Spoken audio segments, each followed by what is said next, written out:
Is working from home morally wrong? No, it's not. The world's changed. The economy's changed. Hi, my name is Stephen Joseph, and I'm the president and founder of EvoStream Communications. I'm also an entrepreneur, a family man, an ultra runner, and most importantly, your host of this podcast, The Modern Enterprise, where we talk about everything from sales to leadership, entrepreneurship, and even current events. Now, in this episode, we're going to kick off a series about working from home, a subject that's very complex, it's individualized, and one that's been trending on LinkedIn and broader media outlets recently. So tune in to learn more about working from home. I recently thought about working from home when I was traveling with my family on vacation. And I really didn't have the ability to report to the office that I always like to be in downtown Boise. Now, for me, going to the office is a personal decision. I enjoy going to the office, and I have the flexibility as a business owner to work from wherever I choose.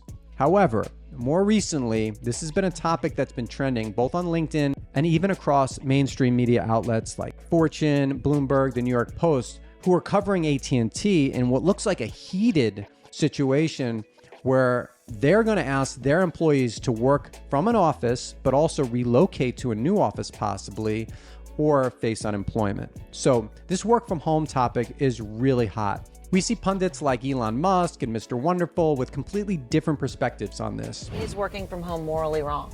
No, it's not.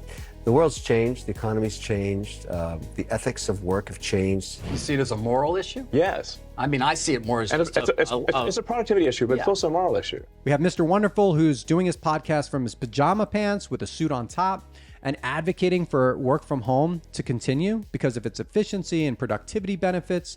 And then you have guys like Elon Musk, who I love, but I totally disagree with in this situation, saying it's unfair, it's morally wrong, right? So we want to really cover this topic, and we want to break down all of the components that go into making a decision around whether you or your employees should go back to the office. Now, why do I think that this is an important subject? Because people like yourselves have made huge sacrifices throughout the last couple of years to reorganize your home life and schedules in order to accommodate the requirements of a business, right?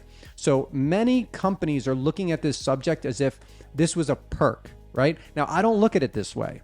I look at it as though employees were dealing with children who were remote learning. They're dealing with masking, vaccination decisions, all of these different subjects that were previously not something we had to worry about. And at the same time, they're being uprooted from their office and being asked to work from home. Now, of course, a lot of folks at first may have said, this is great, right? I can deal with this because I had a 2-hour commute, or, I really hated going to the dry cleaner every week. But it's not a decision that people made themselves. It was a decision that was made by the corporation, like many others, where they were forced to do it. So now that that's done, shouldn't the employee have a say in whether they go back to the office or they continue to work from home? Now, some companies are closing offices down. They've completely adopted this work from home strategy. They've found savings in closing some of the offices, and they want to continue it, right?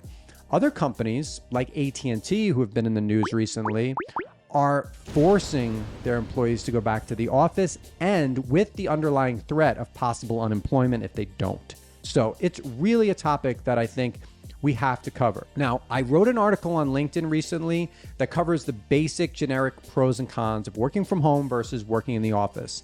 It also has several references to studies and some statistics that are being published around this topic. But what I will say is check out the article, but do know that many of the statistics vary and they often contradict each other from different studies. And that's usually the case with anything where you have very opposing perspectives, right? So what I really want to get to is not just looking at the environmental, the technology requirements, the governance requirements, the social impact, but what I want to get to is what is the end result each business is trying to get by forcing people to come back to the office or by allowing them to work from home.